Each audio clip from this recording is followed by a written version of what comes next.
But here in the Permian Basin and Midland specifically, there's 2 more cases have been identified. One of those cases we knew about already, but there were some questions about the validity of the test. There's some questions about what it really represented, but the conclusion is that it was a positive on a child. And then there's a new adult that was actually tested last week, but finally getting a trickle in of the LabCorp test that we had sent off, and it came back with a positive.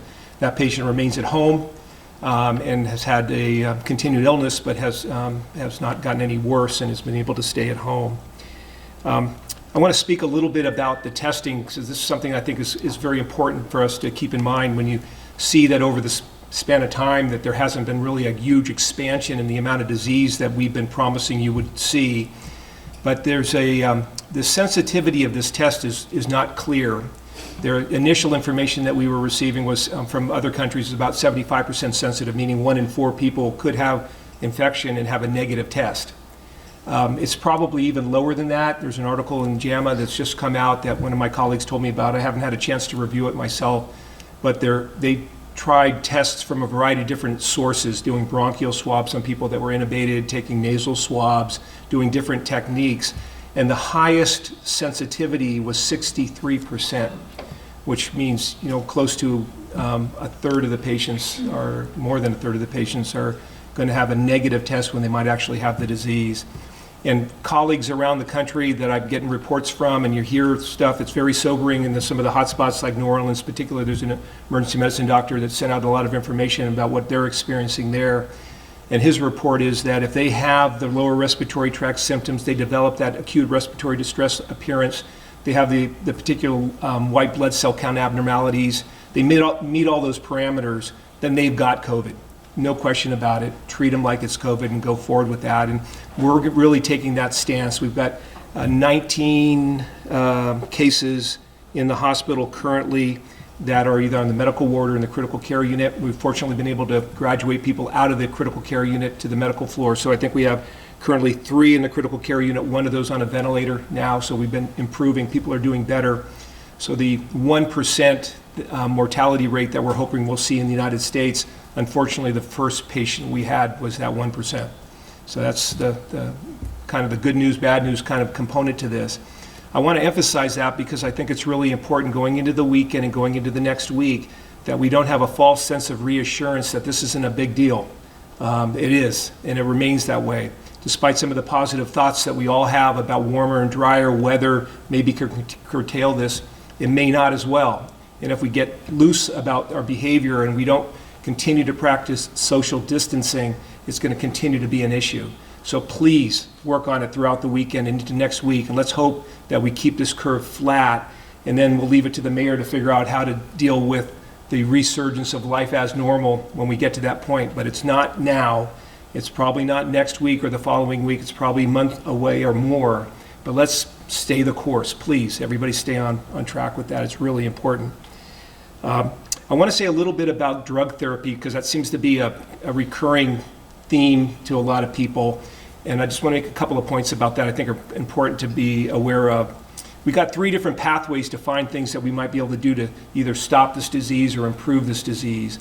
The first is obviously finding drugs that we already know about that might have a positive influence on, and that's what you've been hearing about with the hydroxychloroquine and the azithromycin, some of the retrovirals that are out there that have been used for HIV and other things that are beneficial. So repurposing drugs that we already know about and using them for this and finding that they're beneficial in this setting. That's a positive, that's a win. Then there's new drugs that are on the market that we're looking at, immune modulating drugs that might be able to boost the immune system and be able to curtail this process. They're in research mode and they're not on the market yet. They'll probably be accelerated into the market, and we hope that they'll be successful, but we really don't know a whole lot about them yet and what they are and how they're going to work. And then finally we have vaccination. And vaccination is the goal because then we can stop the disease. If we get an immune response from a vaccine, and then you're not going to have to worry about it going forward. We don't have one now, and we're not going to have one quickly. So any rumors you're hearing about vaccinations being able to be produced in a short period of time are unlikely, and it's going to be 2021 before we have a vaccine that's going to be effective for this. So let's be realistic about that. So our main modality right now are repurposed drugs. That's the hydroxychloroquine, it's the azithromycin, it's the retrovirals. In our hospital currently, if you're sick enough to be in the hospital, we're using those modalities. Unclear how beneficial they are. As I mentioned, fortunately, most of our patients are doing better. So we'll see how that goes forward. But that's the information about the drugs and what's on the market, and we'll see how things go. The report that I was mentioning to you from the guy from New Orleans, he's finding that the hydroxychloroquine's not very beneficial in his patient population. So he's not excited about it. So let's be realistic, but hopeful going forward with that. So I guess the main thing to remember is stay the course, stay focused on being good citizens towards one another, stay in good humor. It's hard to do when we're being asked to behave in ways that we're not used to as social animals, to not be so social. But if we do this and we do it right, we can flatten the curve. So, thank you. Any questions? Have you seen any signs that people are relaxing, or like whether that be on social media or in person? Have you heard people being more hopeful than you think they should be? I'm not a social media guy, so I do email and I do, so I can't speak to that at all. And I really get up in the morning, I go to work, and I come out of work, and I come here, and then I go home from here. So I haven't been in any stores or anything, so I don't really know how people are behaving. I'm trusting that they're doing right. I'm hearing that they're doing right. So, other questions? You said from the advice from other doctors, you're treating all 19 patients as if they have COVID-19, correct? Yeah, so we currently have what we're calling PUIs in the hospital. These persons under investigation, and there's 19 of them in the hospital currently. But we have patients coming in the emergency department. We had one come in earlier today that was pretty sick, that came from an outlying area. And we act as though they are COVID.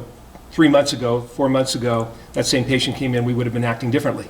But if they've got respiratory tract symptoms, they've got an altered mental status, they've got gastrointestinal symptoms, plus minus fever, but they seem like they're sick, it's COVID until proven otherwise. How worried are you that some of the negative patients that have been found to be negative are actually positive, and they're not social distancing as much as they should be? Yeah, I think that's the main message to this in my mind, is that I think we've been saying this over and over again. If you develop symptoms, if you get a cold, you get a fever, you develop body aches, headache, respiratory tract symptoms, GI symptoms, believe you're sick and go home and self-quarantine and stay self-quarantine.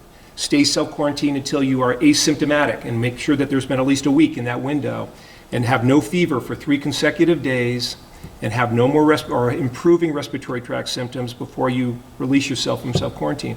If everybody behaves that way, that's the CDC guidelines. If everybody behaves that way, we'll curtail this. You don't need a test to prove it. Let's just say it's COVID and move forward. I had somebody ask this question earlier this morning, but is there any thoughts with the weather warming up, with the possibility of transfer through mosquitoes or anything like that? No, there's no evidence that happens. No, it's water droplet transmitted. I don't think you can get enough of a vaccine, viremia from this, that's blood-borne virus, that a mosquito can pick it up and spread it to another person. It's through the water droplets. It's in the respiratory tract predominantly, and you cough it out.